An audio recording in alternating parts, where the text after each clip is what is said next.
So hello dear students, welcome back to our YouTube channel. आपण बघतोय science 2 chapter number 2 life process in living organism part 1. या चॅप्टरचं आपलं हे तिसरं lecture आहे आणि याच्या लास्ट लेक्चरमध्ये म्हणजे सेकंड लेक्चरमध्ये आपण पेज नंबर 13 आणि 14 कव्हर केलं होतं. त्यामध्ये आपण ग्लायकोलिसिस, ट्रायकार्बोझिलिक ॲसिड सायकल आणि इलेक्ट्रॉन ट्रान्सफर चेन रिॲक्शन हे पॉईंट कव्हर केले होते आणि ATPचं फॉर्मेशन कसं होतं तेही आपण बघितलं होतं. आणि पेज नंबर 50 वरील आपण ही डायग्राम पण बघितली होती. त्यामध्ये अनॅरोबिक रेस्पिरेशन आणि ॲरोबिक रेस्पिरेशन आपण बघितलं होतं. तर ॲरोबिक रेस्पिरेशन म्हणजे काय, जे रेस्पिरेशन सेल्युलर लेवलवरती होतं आणि ऑक्सिजन प्रेझेंट असतो त्याला ॲरोबिक रेस्पिरेशन म्हणतात. आणि अनॅरोबिक रेस्पिरेशन म्हणजे काय की या रेस्पिरेशनमध्ये ऑक्सिजन अब्सेंट असतो. आता अनॅरोबिक रेस्पिरेशन कुठे होतं आणि कसं होतं आपण हे समोर याच पॉईंटमध्ये आता बघणार आहोत. त्यामध्ये आपल्याला समोरचा पॉईंट दिलेला आहे, energy production in microorganism through anaerobic respiration. Some organism can not live in presence of oxygen. म्हणजे आपल्याला असं वाटतं की सर्व ऑर्गॅनिझमला जगण्यासाठी ऑक्सिजनची आवश्यकता असते, पण असे काही ऑर्गॅनिझम असतात ज्यांना जगण्यासाठी ऑक्सिजनची आवश्यकता नसते. म्हणजे त्यांना ऑक्सिजन नको असतो, त्यांना जगण्यासाठी ऑक्सिजनची आवश्यकता नसते. मग याचं एक्झाम्पल काय आहे, तर बॅक्टेरिया. बॅक्टेरियाला जगण्यासाठी ऑक्सिजनची आवश्यकता नसते, उलट जेव्हा ऑक्सिजन असतं तेव्हा ते जगू शकत नाहीत. म्हणजेच ते काय करतात, तर ते अनॅरोबिक रेस्पिरेशन करतात. Such living organisms have to perform anaerobic respiration for energy production. आता आपल्याला माहिती आहे की प्रत्येक ऑर्गॅनिझमला जगण्यासाठी एनर्जीची आवश्यकता असते आणि ते एनर्जी केव्हा फॉर्म करतात, जेव्हा ऑक्सिजन प्रेझेंट असतो तेव्हा.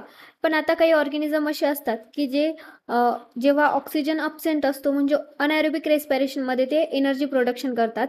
आणि आता हे अनॅरोबिक रेस्पिरेशनमध्ये एनर्जी कसं प्रोडक्शन करतात, तर हेच आपण या पॉईंटमध्ये समोर बघणार आहोत. Glycolysis and fermentation are two steps of anaerobic respiration. आता ग्लायकोलिसिस हे ॲरोबिक रेस्पिरेशनमध्ये पण होतं आणि अनॲरोबिक रेस्पिरेशनमध्ये पण होतं. पण फर्मेंटेशन हे फक्त अनॲरोबिक रेस्पिरेशनमध्ये होतं, म्हणजे जेव्हा ऑक्सिजन अब्सेंट असतो तेव्हाच फर्मेंटेशन होतं. Glucose is incompletely oxidised and less amount of energy is obtain in this type of respiration. यामध्ये ग्लुकोज इनकम्प्लिटली ऑक्सिडाइज होतं आणि लेस अमाऊंटमध्ये म्हणजे कमी अमाऊंटमध्ये एनर्जी तयार होते. कारण आपल्याला माहिती आहे की भरपूर प्रमाणात जर काही एनर्जी तयार करायची असेल तर तेव्हा तिथे ऑक्सिजनची आवश्यकता असते. पण बॅक्टेरियाला जास्त अमाऊंटमध्ये एनर्जीची आवश्यकता नसते, ती कमी अमाऊंटमध्ये एनर्जी असेल तरी ते सर्वाईव्ह करू शकतात. म्हणजेच अनॅरोबिक रेस्पिरेशनमध्ये पण ते सर्वाईव्ह करू शकतात. Pyruvic acid produced through glycolysis is converted into other organic acid or alcohol with the help of some enzymes in this process.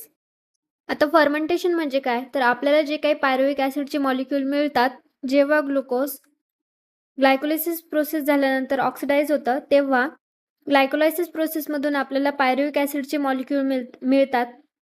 हे आपण आधी पण बघितलेलं आहे की जेव्हा ग्लायकोलायसिस प्रोसेसमध्ये ग्लुकोजचं ऑक्सिडायझेशन होतं तेव्हा आपल्याला पायरुविक ॲसिडचे मॉलिक्यूल मिळतात. आता एनारोबिक रेस्पिरेशनमध्ये काय होतं की जे पायरुविक ॲसिड आपल्याला ग्लायकोलिसिसच्या प्रोसेसमधून मिळालेले आहे, अदर जे काही ऑर्गॅनिक सबस्टन्स आहे किंवा ऑर्गॅनिक ॲसिड आहे किंवा अल्कोहोल आहे, तर यांच्यामध्ये हे कन्व्हर्ट होतात. याआधी आपण बघितलं होतं की ॲरोबिक रेस्पिरेशनमधला जो पायरुविक ॲसिड आहे तर ते ॲसिटाइल कोएन्झाईममध्ये कन्वर्ट होतं आणि मग परत पुढे क्रेब सायकल वगैरे. बट ॲनारोबिक रेस्पिरेशनमध्ये एवढी मोठी प्रोसेस नाही आहे.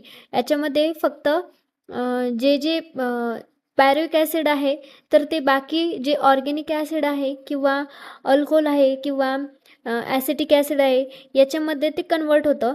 आणि हे जे कन्वर्ट होतं पायरुविक ॲसिड, तर यालाच आपण फर्मेंटेशन असं म्हणतो. त्यानंतर पुढे दिलेलं आहे, some higher plants, animal and aerobic microorganism also perform anaerobic respiration instead of aerobic respiration if there is depletion in oxygen level in the surrounding. म्हणजेच असं नाही आहे की फक्त जे मायक्रो ऑर्गॅनिझम आहेत ते अनारोबिक रेस्पिरेशन करतात, तर काही काही वेळेस जे मोठे मोठे प्लांट्स आहेत किंवा मोठे ऑर्गॅनिझम्स आहेत, मल्टीसेल्युलर ऑर्गॅनिझम्स आहेत, ते सुद्धा अनारोबिक रेस्पिरेशन करतात. का बरं? तर ते तिथे ज्या ठिकाणी राहतात, तिथे सराउंडिंगमध्ये अचानकपणे ऑक्सिजनची कमतरता जर का कमी झाली तर त्यांना एनर्जी प्रोडक्शनसाठी, लाईफ सर्वायसाठी एनर्जीची आवश्यकता असते. मग ते त्या ठिकाणी ॲनारोबिक रेस्पिरेशन करतात. कारण आपण बघितलं होतं की ॲनारोबिक रेस्पिरेशनमध्ये लेस अमाऊंटमध्ये का होईना एनर्जी तयार होते.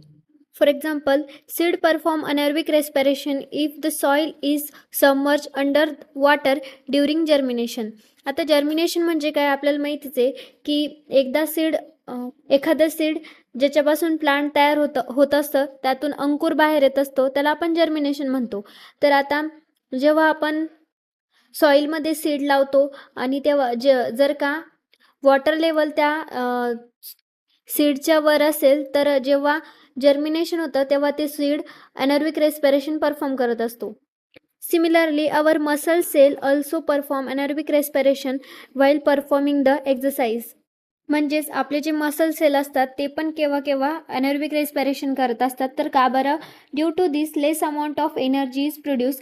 कारण आपण जेव्हा एक्सरसाइज करतो तेव्हा आपल्याला जास्त एनर्जी लागते आणि जास्त एनर्जीसाठी ऑक्सिजनसुद्धा जास्त गरजेचं असतं. पण जेव्हा आपण एक्सरसाइज करतो तेव्हा आपल्याला ऑक्सिजनची कमतरता भासू लागते.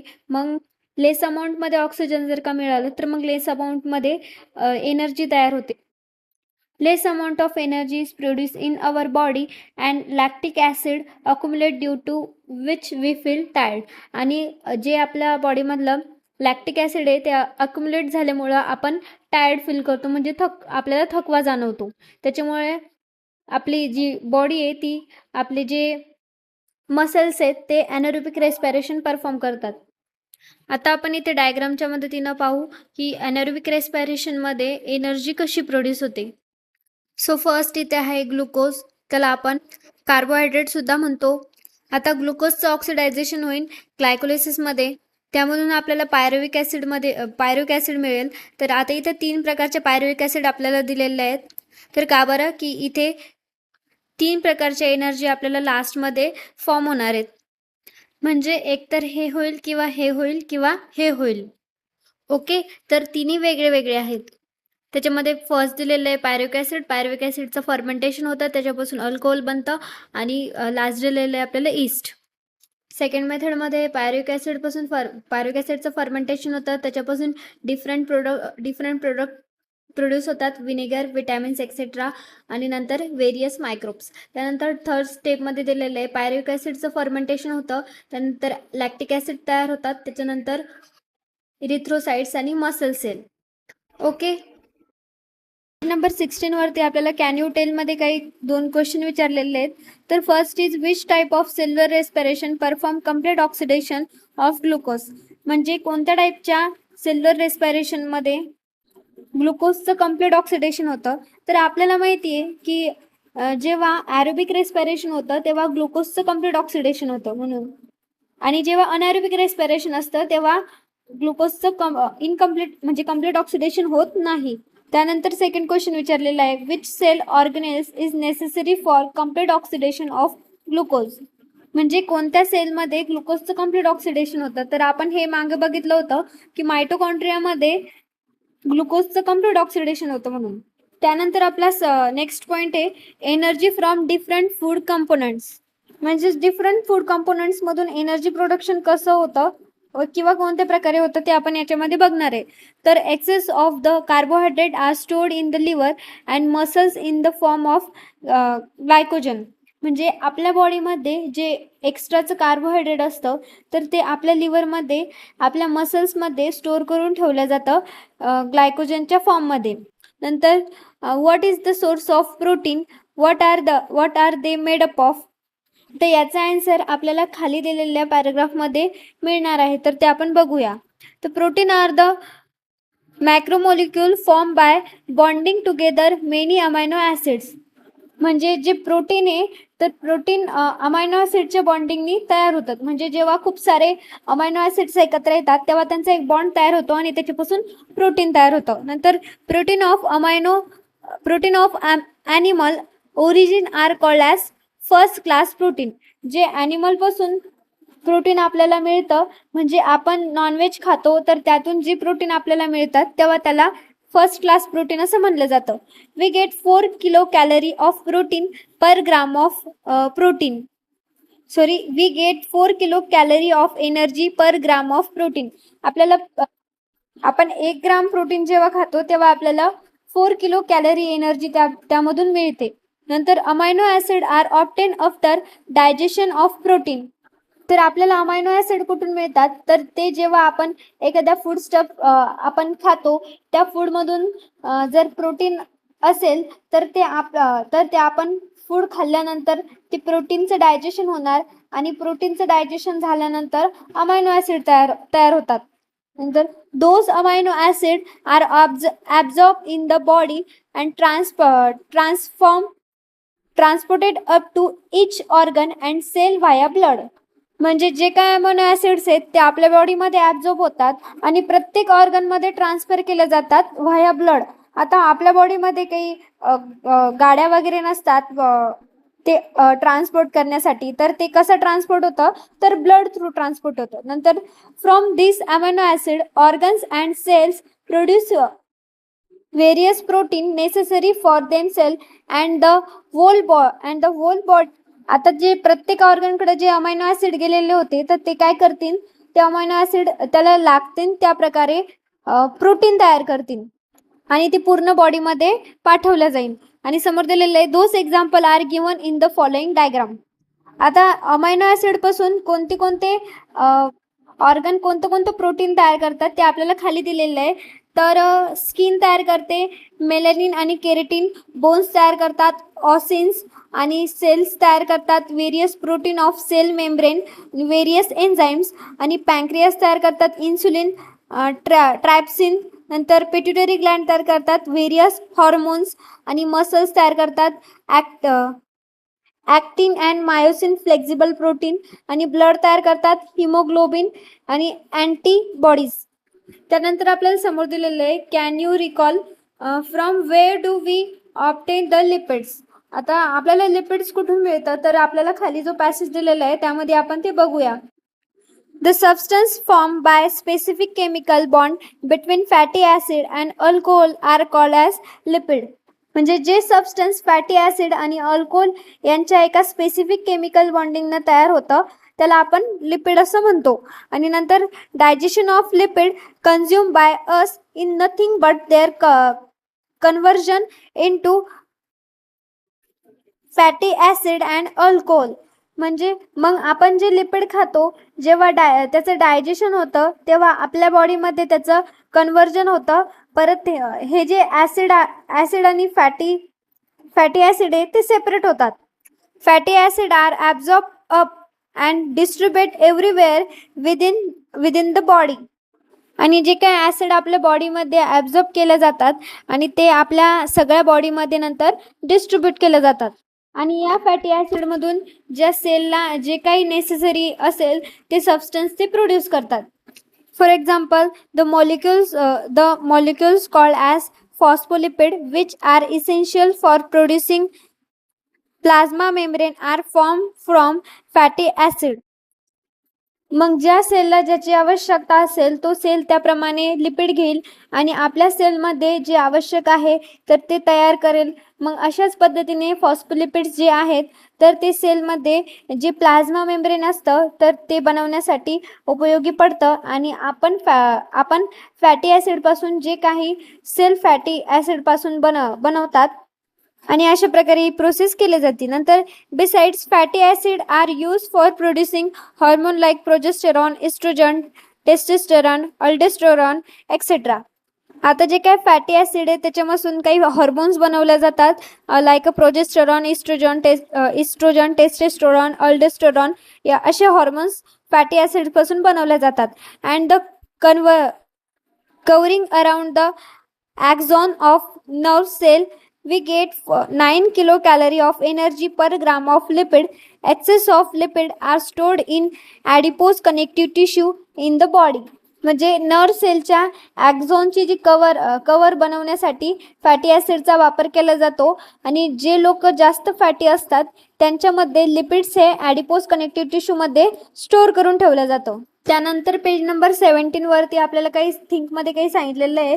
तर first is many time you can not eat hot food due to inflammation ulceration in mouth. म्हणजे तुम्ही काही वेळा गरम वस्तू खात नाही तर का बरं तुमच्या जीभ जळलेली असती किंवा अल्सरेशन इन माउथ म्हणजे तुमचं तोंड आलेलं असतं म्हणून. आणि सेकंडमध्ये सांगितलेलं आहे some person experience difficulty in night vision since their childhood or adolescence. आता ॲडोलोसेन्स म्हणजे म्हातारपण आणि चाइल्डहुड म्हणजे बालपण. आता काही पर्सनला नाईट ब्लाइंडनेस नाईट विजनमध्ये प्रॉब्लेम असतो म्हणजे नाईट ब्लाइंडनेस असतं म्हणजे त्यांना रात्रीचं काहीच दिसत नाही. त्यानंतर समोर दिलेले आहे vitamins are a group of heterogeneous compound of which each is essential for proper proportion of various process in the body. म्हणजे आता जे काही विटॅमिन्स असतात ते सुद्धा आपल्या बॉडीमध्ये गरजेचे असतात आणि ते काय करतात त्यांचं प्रॉपर फंक्शन ते करत असतात. There are main 6 type of vitamin that is A, B, C, D, E and K. आता 6 प्रकारचे वेगळे विटॅमिन्स आपल्याला पाहायला भेटतात आणि ते आपल्याला समोर दिलेले आहेत.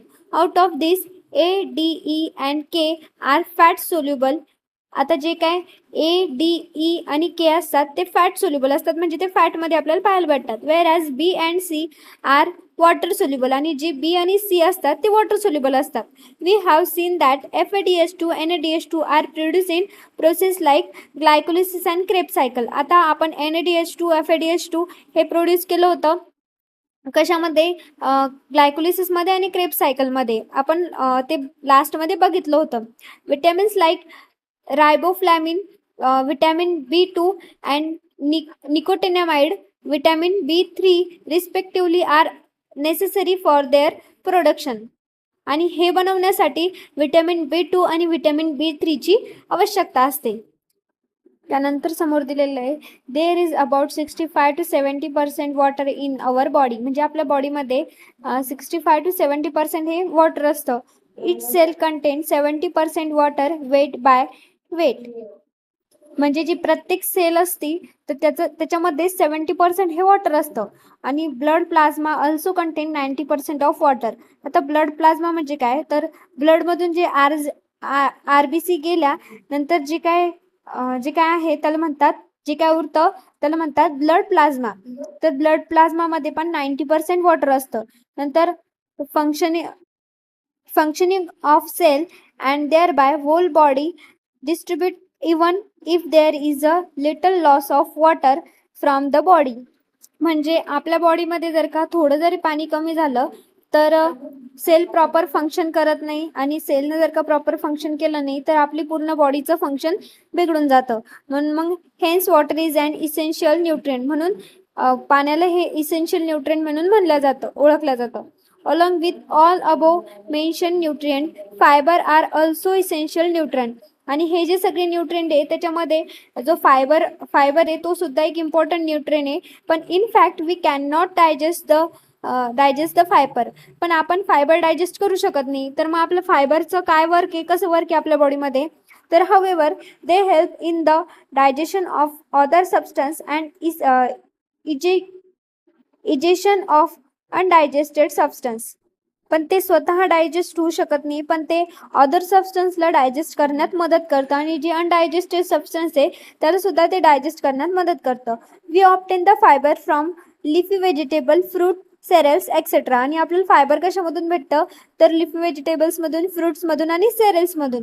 तर आय होप हे लेक्चर तुम्हाला कळालं असेल. त्यानंतर समोरच्या लेक्चरमध्ये आपण सेल डिव्हिजन आणि इसेन्शियल लाईफ प्रोसेस हा पॉईंट कव्हर करूया आणि इथेच थांबूया. Thanks for watching.